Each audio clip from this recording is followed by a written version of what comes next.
Hello, my name is Esteban Serna. I am a senior DynamoDB specialized solution architect, and I help customers optimize their access patterns and design new applications that work using Amazon DynamoDB. In today's session, we are going to continue with the second video of NoSQL designs pattern, the immersion that we started in the previous video. And we're going to continue exploring some techniques that you can use while you design your next application using Amazon DynamoDB. Well, so far we have seen some patterns for one-to-many and many-to-many relationships and SQL queries in data models. But what happens if we need to get complex queries that are not very easy to model in a key value NoSQL database? What about, for example, aggregates like counts or sums? They are very difficult to achieve in a key value database. It usually requires to scan the whole table, which is something we are trying to avoid. But for example, let's say that you have 5 or 10% of your use cases that require some ad hoc queries or maybe some business intelligence integration or aggregations, but those queries do not match the data model that you have in the rest of your table. How can we solve that other than using scanning the table? I would like to introduce DynamoDB Streams, which allow us to have event-driven architectures based on Amazon DynamoDB. DynamoDB Streams capture an item order sequence of item modifications in a DynamoDB table and store that information in a log for up to 24 hours and helps to ensure that DynamoDB Streams allow us to have event-driven architecture. It is a change log of mutations in your table, and it will provide ordered stream of item change. You will get exactly one entry per item modification, and they will be strictly ordered by key. It is highly durable and scalable solution, and you will have up to 24-hour retention window for the elements in the DynamoDB streams. You will get sub-second latency to get the information into the stream, and it is compatible with the Kinesis client library. Or you can use a solution, you can use also a Lambda function to consume your data from the stream. This is how a DynamoDB stream looks like. It is basically a JSON payload that has a bunch of different attributes. We have the event ID, the type of event, in this case is modify, the event source, when was the approximate creation datetime. This stream view type, you can get 4 different options. You can get new and old images that we are seeing in the screen that will give you the previous value and the new value. You can get the keys only, new image, old image, well, and this one, new and old images. With DynamoDB Streams, you can also capture when a DynamoDB time to limit event happens, and you can identify that event by the user identity and the principal ID equals dynamodb.amazonaws.com, and you can process this data using a Lambda function and maybe write it to S3, send it to a different data store. Whenever there is any data event, any modification or any mutation that comes into Amazon DynamoDB, that mutation goes to DynamoDB Streams. You can enable a trigger in a Lambda function, and that Lambda function could send information to a Kinesis firehouse, and then maybe we could send that to S3 in Parquet format, so we can query the information using Athena. We could also build real-time aggregations and write back to an Amazon DynamoDB table the result. This result will be easily queryable by the application that you're running, but the aggregation is not happening at the query time. You are doing that after the fact the event happened. You could also use the integration to send that change to Elasticsearch for a full text search lookup. Finally, you can also notify Amazon SNS to send change to downstream applications. With Kinesis data streams, you can also consume the events that are coming in the change log, and it's used for accelerated log and data feed intake and processing. You can get real-time metrics and reporting while the data is being consumed, use real-time data analytics, and you can create more complex stream solutions. And to give you an example, Amazon DynamoDB will use the put records API to send information to the Kinesis data stream behind the scenes I'm talking about. And then you can use many of the integrations that the Kinesis product family has to create advanced data streaming capabilities. You could send your information natively to Amazon EMR by moving from the data from Kinesis Data Analytics, then to Kinesis Firehose and EMR, or you could use the Kinesis client library to capture the information yourself in your workers. There are many possibilities. With Amazon DynamoDB Streams, on the left, we have an order sequence of events that happen. So for the order 1, that was in a status new at the time t sub 0, it is the first event, and then the same order 1 has the status peaking in a time t sub 1. When we use the integration with Kinesis data streams, we could impact the order of where these records are put into the stream. And that's because of the API that is used to put those records into the stream. You can use an attribute that is called approximates creation date time, created by DynamoDB, which is accurate up to the millisecond to reorder your data if you require. Your consumer application will need to do that, and you might have to deal with possible data duplication. With Amazon DynamoDB Streams, you are guaranteed to have the items in order and only once. If I put them side to side, with both solutions, you can capture item level data change. For example, anything that happens with a put item, update item, and delete by using any of the two solutions that we discussed, DynamoDB Streams or Kinesis data streams. With DynamoDB Streams, you can only have your data for up to 24 hours. And you will get your records in order and only once. There is no data duplication. With Kinesis data streams, you can get your data up to a year. You have to configure that data retention. And you could create up to 5 simultaneous consumers per shard, or 20 simultaneous consumers if you use enhanced fan out. With DynamoDB Streams, you can only create up to 2 consumers for your data. Amazon DynamoDB time to live allows you to define a per item timestamp to determine when an item is no longer needed. DynamoDB time to live is an automated background process that happens for you. You can specify per item in format of Unix epochs timestamp as a number when this item should be deleted. Shortly after the specified date and time, DynamoDB will delete the item from your table without consuming capacity in the local table in the region. If you are using a DynamoDB global tables and you have a replica in another region, time to live locally will not cost anything, but the replicated delete to the other region will cost. Time to live typically deletes expired items within a few days, depending on the size and activity level of a table. The actual delete operation of an expired item can vary. Because TTL is meant to be a background process, the nature of the capacity used to expire and delete items via TTL is variable. However, it is free of charge. You might have items that have expired, but they haven't been deleted by time to live. They will still appear in read, queries, and scan operations. If you don't want expired items in your result set, you must filter them out. And to do that, you can use the filter expression that returns only the items where the time to live expiration value is greater than the current time in epoch format. For time to live, remember, you define the time to live flag for your attribute in epoch timestamp. When the TTL job happens behind the scenes, that information will be captured if you have enabled Amazon DynamoDB Streams.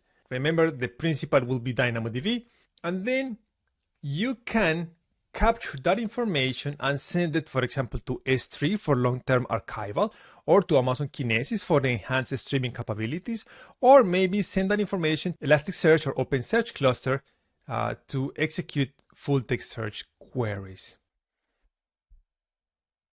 You might be wondering how much of an impact can time to live produce in your consumed write capacity units.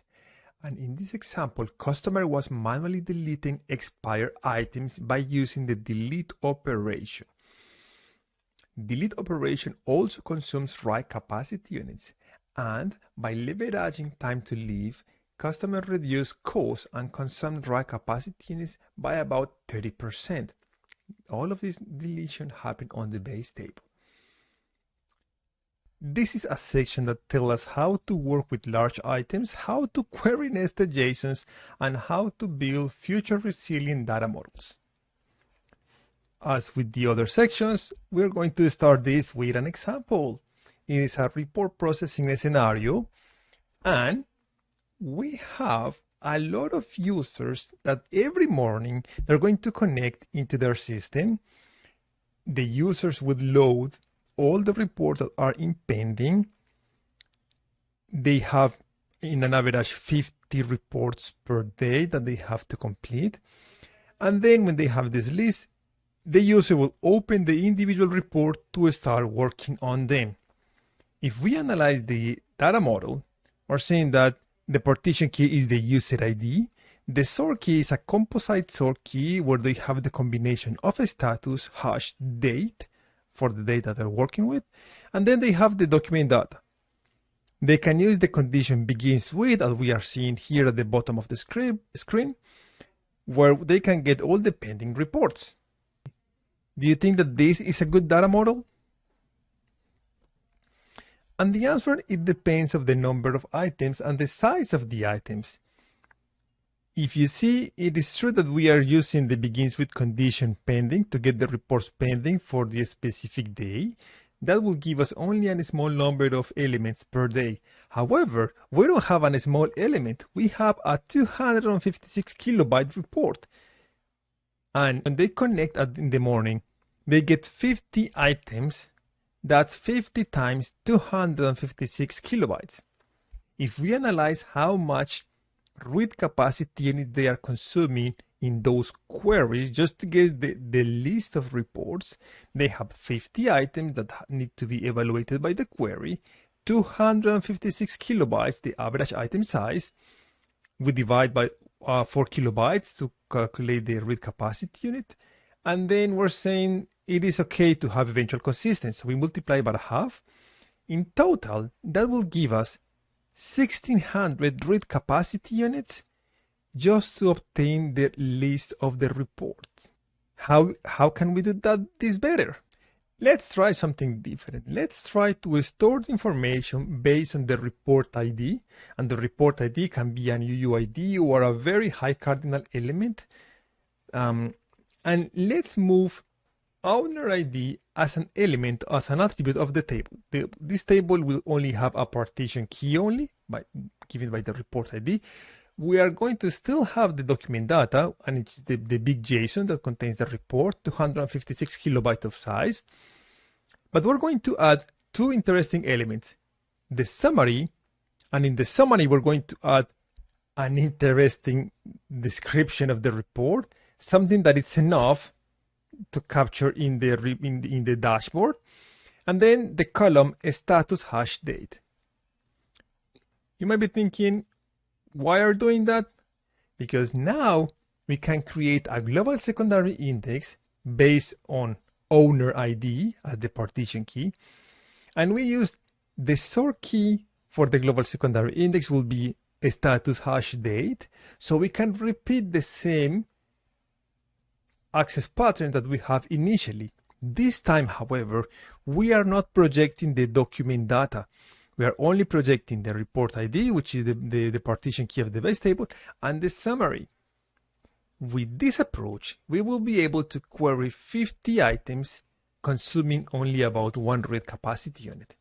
So whenever we get in every morning into the dashboard, the user will consume only one read capacity unit, get the 50 reports, and when they click on the report that they want to get, now is the time to go to the base table and get the full report metadata with the report ID. This is a very, very efficient way to do it. If your query don't requires to have the big element, the big blob of data, as part of the response, try not to put it, try not to project it to the index, try to put it away from the results of your queries, and use pointers. Another very interesting situation is how you can query nested JSON scenarios. We're going to see a technique called vertical partitioning and how to overload a GSI to build future resilient data models. We have a large item example. This is a JSON document that we are using in our application. It is a document. And you're seeing that we have the user profile. It has the first name, last name, when that person joined, the store that that person has registered, how many items they have in the shopping cart, what is their shipping address, and the order history. Can you imagine how we can store this in a DynamoDB table? You will need to find an identifier for this registry or for this item. I will use a user profile and a combination of username or first name, last name, or a user ID that could be generated, for example, the email address. And then we could potentially store the entire blob, the entire JSON, as different attributes. DynamoDB supports the map data type, but is it going to be efficient? That is the important question. What happens when we need to query the different items from that JSON? Well, the answer is to apply the vertical partitioning technique. We have split large items into logical blocks, and we build a hierarchy on the sort key by using nested values. So the partition key will remain the same, and this it could be user ID, and we can define that. What is going to change is the items we put in the sort key. This will enable us to run direct queries on the values with the hierarchical complexity. We will be able to optimize read and write by breaking up large items. And the smaller items improve the overall application performance. We will be able to add open-ended index by overloading a GSI, making our solution future resilient. So I know that that sounds like a lot of words. Let's see how it is in actual practice. We choose the user ID as our identifier. Remember, it could be username, it could be an email. There are different opportunities to do this. Let's imagine that for user ID, we're using an email address. Now, one of the elements is the address, and you can see that we are using the concatenation of address, hash, country, hash, state, hash, city, hash, zip code, because we can use a begins with condition and get only a portion of the address or the entire address. We can also have the different elements they have in the shopping cart, and everything that starts with cart represent the same element. So we have cart, hash active, hash coffee. We also have cart, hash saved. So we can identify the active elements in the shopping cart and the saved elements in the shopping cart. With a different sort key, we can also identify the order history, and we can see for the specific order ID what was ordered. We can also identify the profile name and the store that that person has registered to himself. You might be thinking, okay, that's adding a lot of complexity. And in reality, we are splitting the JSON in ways that we can benefit from it. Remember, user ID will be the portion that we always know, because when we open the application, we know that we are the user ID. And the sort key is the question that we're going to ask about that specific user. If I want to get all the elements that they have in the shopping cart that they're active, we can create a query that says begins with cart hash active, and we get all the active elements in their shopping cart.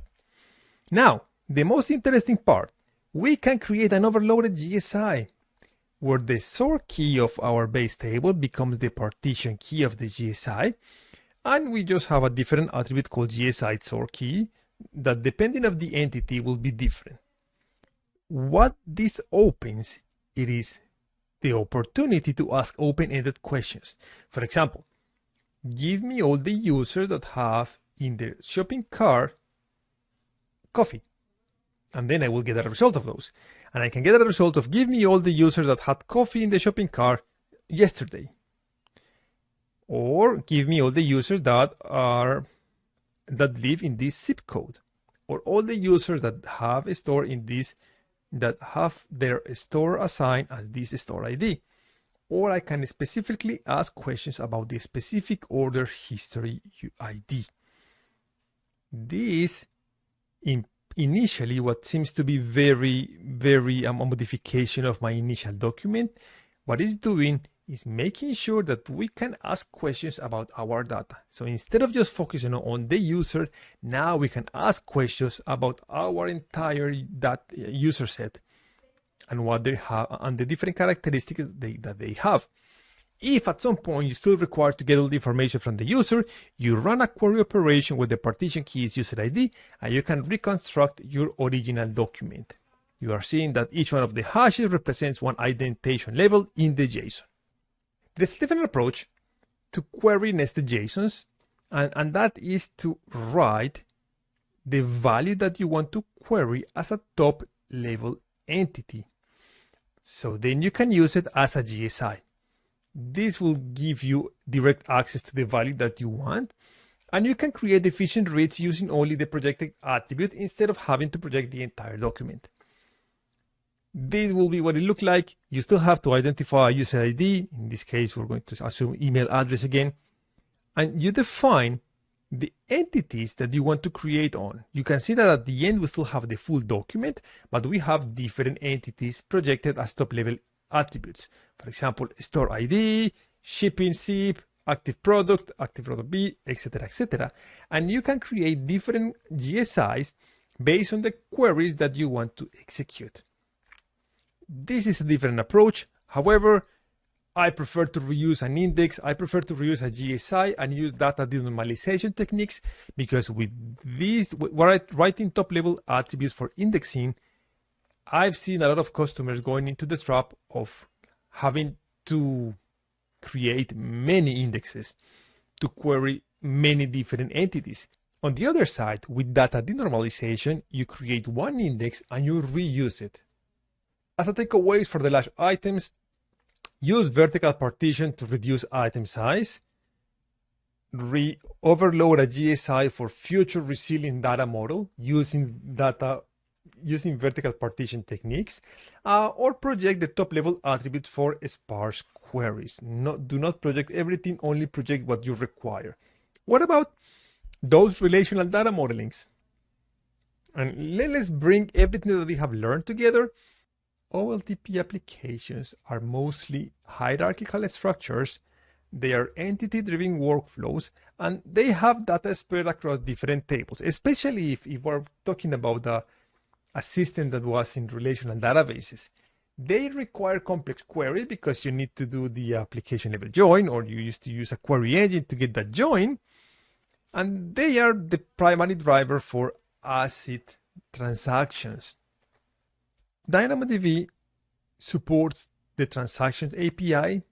We support the transact read items and the transact write items. That will give us synchronous update, put, delete, and condition checks.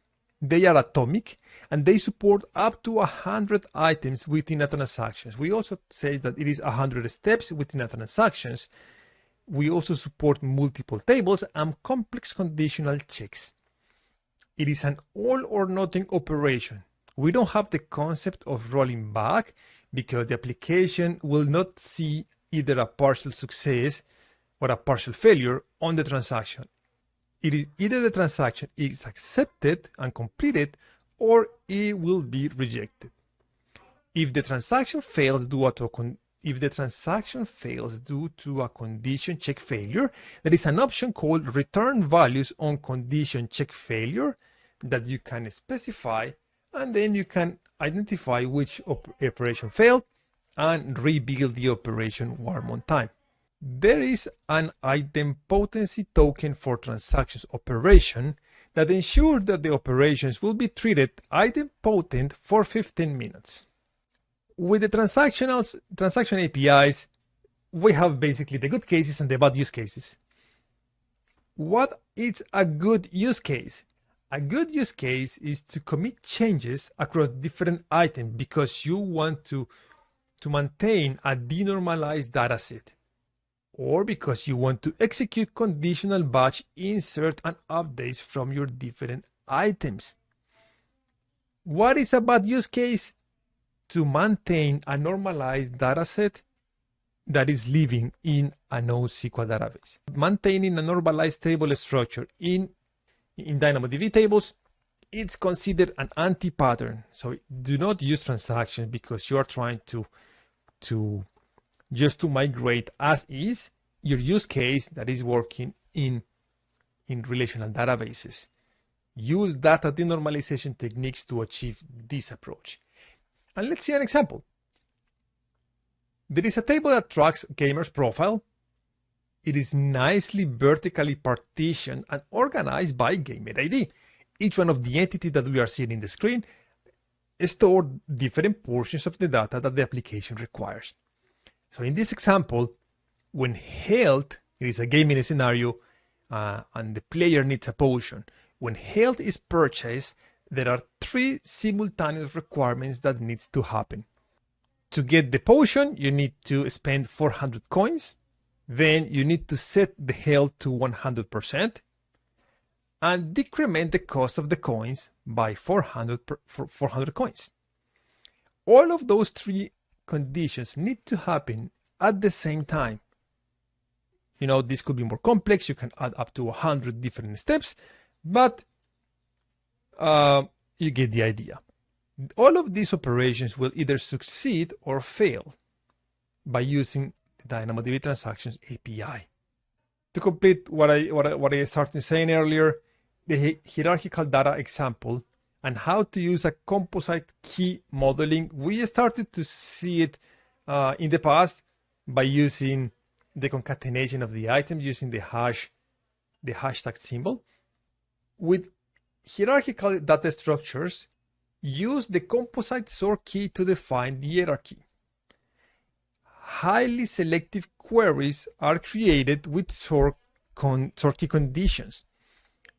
You specify the most generic element on the left side of your sort key and the most specific on the right side.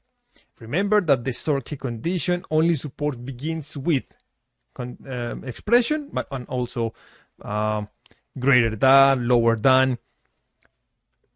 But we don't support contains sort key conditions. So if you need to match the sort key condition, the elements need to be known at the point that you add the begins with condition. For example, if you want to get all the offices in New York, you can specify the begins with condition with offices in New York, the state of New York. You can also specify, give me all the offices in New York City.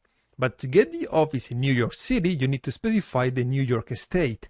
It is mandatory. There is no way that you can just skip that portion. Same will happen if you want to get the office if you want to get the Kumu office, you will need to specify Washington State, Seattle, and then Kumu office. Well, using something like country for partition key is not really a good distribution because it's also very bounded. There are a little bit higher than 200 countries in the world, and the traffic associated, it is very different from country to country. For example, Amazon has many more employees in offices in the USA than for example, a different place. How you can remodel this? Maybe we can pull up more granularity from the sort key into the partition key. For example, we could bring into the partition key USA, New York, and keep the New York City offices as part of the sort key, or we can even bring the entire sort key to the almost all the sort key to the partition key. Like for example, USA, New York City, and keep all the building offices in the sort key. You could even use geohashing to evenly distribute titles of offices to partition keys. There are different options that you can take in this approach. It all depends on your requirements. Remember that you always need to identify the data velocity that your queries will be running to identify if you need to bring more elements to the partition key or to the sort key. So what did we cover? We covered the tenets of NoSQL data model. We always work backwards from workload dimensions.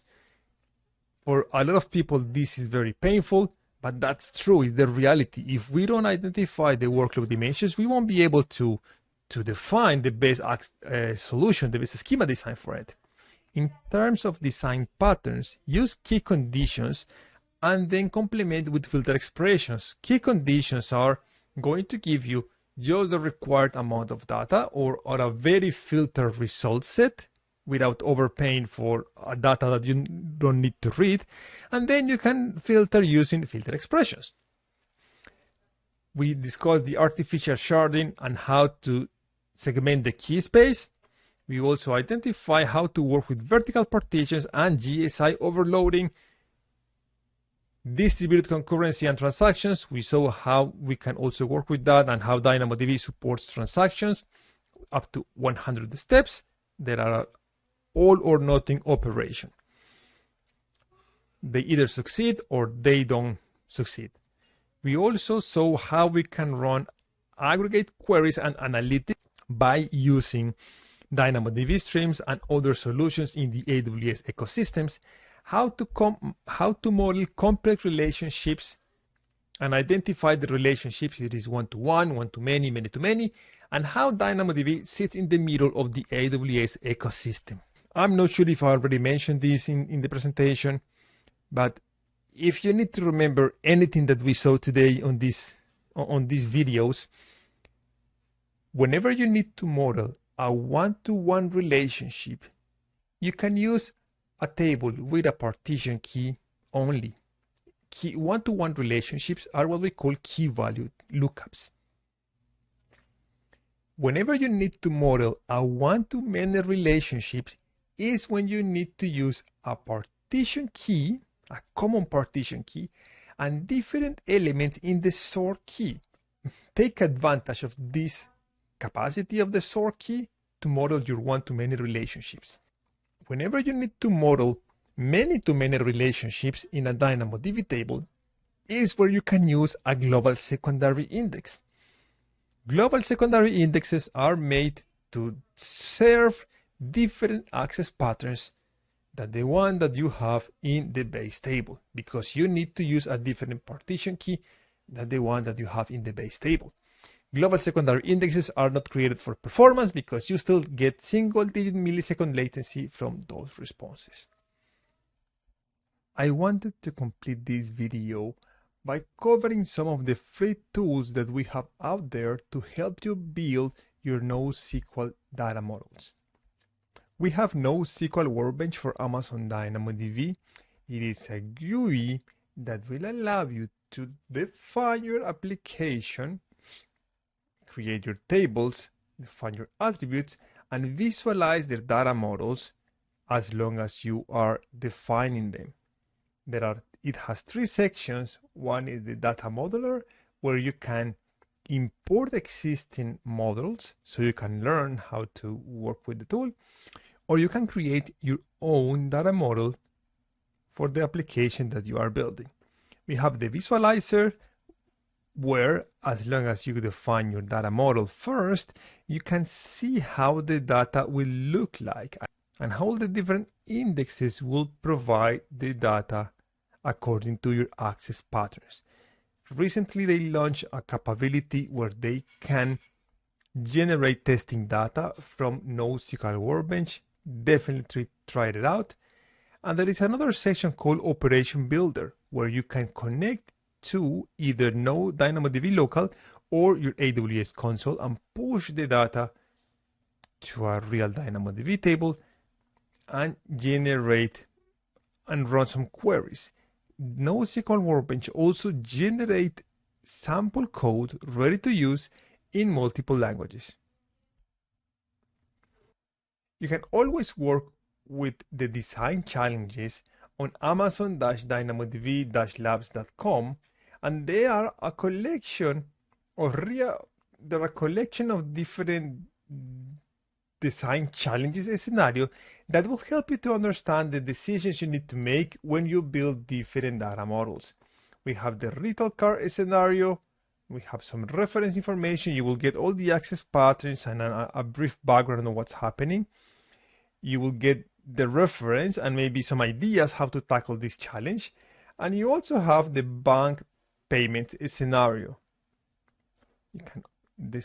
You will get the access patterns and some different challenges with some ideas on how to work with them. Try to build these couple of scenarios on your own. The answers are not accessible from this web page, but if you go here to the contributing page, you will be able to see the scenario solution folders have both the answers. I'm not going to show it, but you can access them on GitHub. Before we end this video, I wanted to share with you a section in the DynamoDB documentation that is dedicated for data modeling. You can find it here in the developer guide on the left side. You click on data modeling and it will have really good explanations on how you can start building different data modelings. If you go on data modeling foundations, you will see the foundation layer by examining the two different types of table designs that you might have. We have single table design and multiple table design. You have explanation, advantages, disadvantages, and when to use them with some pictures and scenarios. In the data modeling building block, we cover most of the techniques that we saw in the video today. It will be a refresher on how you can use them and guided examples around them. You will see that it covers time to live, vertical partitioning, dry sharding, how to use sparse indexes, when to use composite sort key, and a couple of, and it will contain different examples. Finally, the most interesting portion of this section is some data modeling schema designs patterns. There are different examples like session management in DynamoDB, a social network, a gaming profile, and we will add in more examples in the future. If we have a look in session management design in DynamoDB, you will have a description of the business case because we start with always understanding what we're trying to build, and then you will get access patterns in detail. What do you want to put inside your data model? After we cover that initial scenario, you will see an entity relationship diagram and then a breakdown of the different access patterns and how you can approach a table design. So we got step by step how to get the different access patterns and the explanation on the why. You can use the schema design library to learn how you can model, maybe get inspiration on how you can model a use case that could be similar to one that you have to design. We have social network, we have gaming profile, we have complaint management system, we have recurrent payments, an online shop. There are many examples. And with the time, we're going to keep adding more examples into this list. Please give it a read. It is very important that you get as much information in your early days so you can see how you can approach a design session on your own. I want you to thank you very much for all the time that you have spent with me with these two different NoSQL design videos. I hope that I have shown you different data normalization techniques that you can apply in your new application design. My name is Esteban Serna. I am a senior DynamoDB specialist SA, and thank you for listening.